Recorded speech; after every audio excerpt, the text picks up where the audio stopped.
I measure my whole life on 3 buckets. One is family, friends and relationships. That's one bucket. The second bucket is wealth creation, investments, and real estate. And the third is health, well-being, and fitness. And so what I used to be really good at was doing 2 of the 3 really well, and 1 would suffer. So, for example, business would be humming, family would be humming, but I'd be a bit pudgy, a bit like tubby, not feeling good, really? Right? Yeah. Or my family would be great. I'd be fit as fuck, and then the business would suffer. And so I've actually worked it out. This is me in a nutshell. So it's and so I've actually worked it out, because I used to try and do 110% in each bucket at all time, right? Always.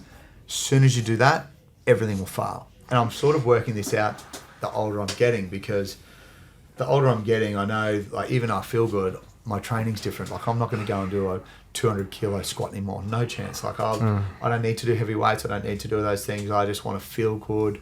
I want everything to be like, I want to be lean and all those things, but I don't want to be a big beefcake and all that, because it's not good for your body. Like, you're injury prone now. Like, I'm 42 years old. Like, I just had a bulging disc in my back just from I've been out for 18 weeks purely based on trying to run a marathon, and did it in the gym. And it's like, made me feel, I went to a pretty dark place, because I was doing 35Ks runs on a Sunday to now that. So now I've got to just modify everything I do around my back. So Say 5K runs or 30? 35K runs. Yeah, Oh my God. So it was, and doing it, like, I don't listen to headphones. Oh, that's the next level. And my favourite bit's from 25 to 35. Right, that's where the pain comes. That's what I love. But it's when you get your heart rate right, sitting at 149, 150 beats per minute, sitting at that pace, sitting What's at your around average pace per kilometre? 5:45, just for the long runs. Yeah. How do you structure your day? Because you'd mentioned hot and cold therapy. You're obviously mentioning exercise. How do you structure everything into your day? Yeah. And so we don't get sidetracked. Tell me how you. Okay, yeah, it's a good one. Yeah. So I've dropped every single bucket down to 85%. That's the key. Mm-hmm.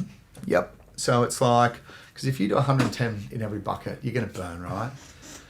So for me personally, I've dropped my weights down, and there's one thing that I've learned in the last 12 months, which has been an absolute game changer for me. Sleep. 8 hours sleep every night. 8 hours sleep every night. With an alarm clock, or without an alarm clock to wake up? I set an alarm, but I usually wake up before my alarm. What happens when you can't switch off your brain? You can. I can't. Yes, you can. I think I can't. You got to just try harder. So do you know what? The only thing that I'll feel anxious about is if I feel like I haven't given it every opportunity the day before, and I'm thinking about it the next day. So I try to tick every box before the day's out, right? Wow. So if I have an issue at work with say a client, a vendor, or something like that, make the call.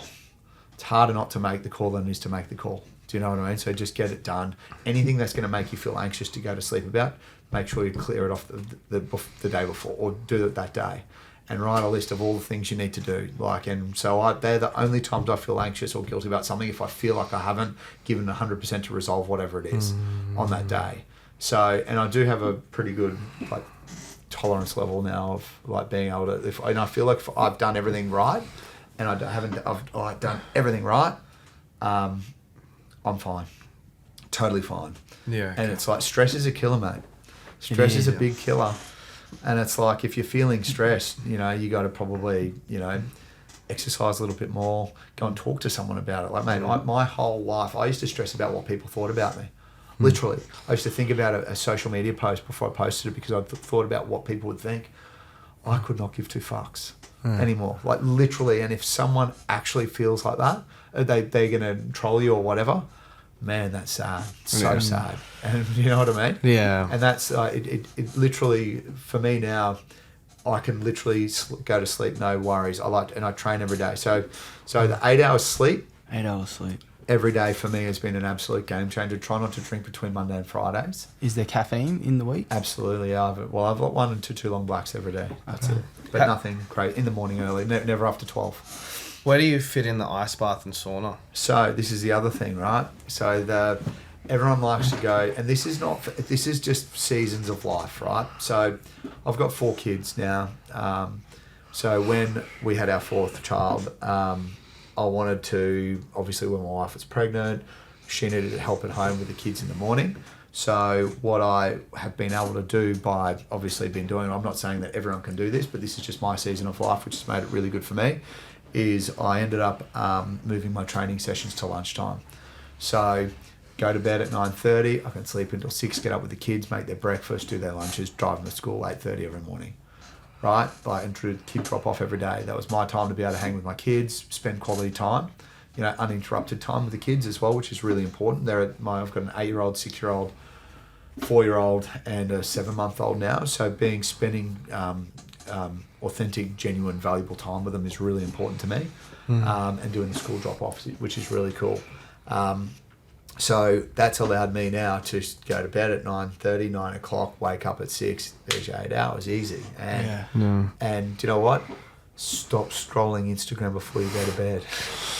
Yeah. Fuck, it's so bad. You get into that you go down that rabbit hole, mate. So bad. I look up, it's midnight. I'm like, what is going on? Yep, totally. Or even, it's like what James Clear says, mate. You've got to break those cycles. So if you come home and all lounge chairs face in the direction of a TV, right? So most people they get into a habit. They'll get home, it's been a shit day, I'm so stressed. Go and get a red wine, go and sit in front of those shows, then binge and watch shows till 1 o'clock in the morning, and they go, fuck, I've got to get up tomorrow morning, and then go training, and then you don't train, then you feel guilty, and then all those sort of things. You miss your sleep, you're doing 6 hours sleep. I used to think I could run on 5 hours sleep. Fuck. Always used to do that for 10 years of my life. And it was always, I'd go up and down all the time with my health.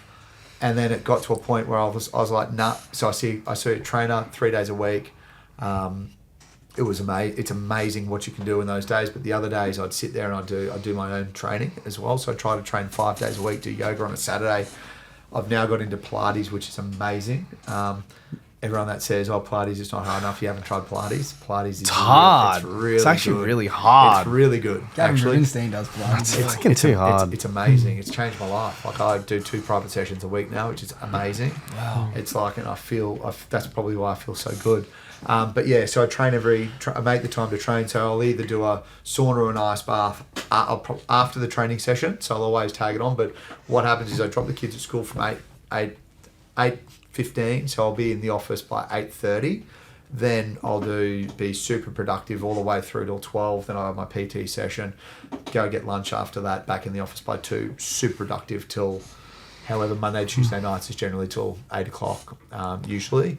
Then I'll try Wednesday, Thursday, I'll try to get home, feed the kids, then just work from home after that. And then Fridays, I'm at home 4:30 every Friday.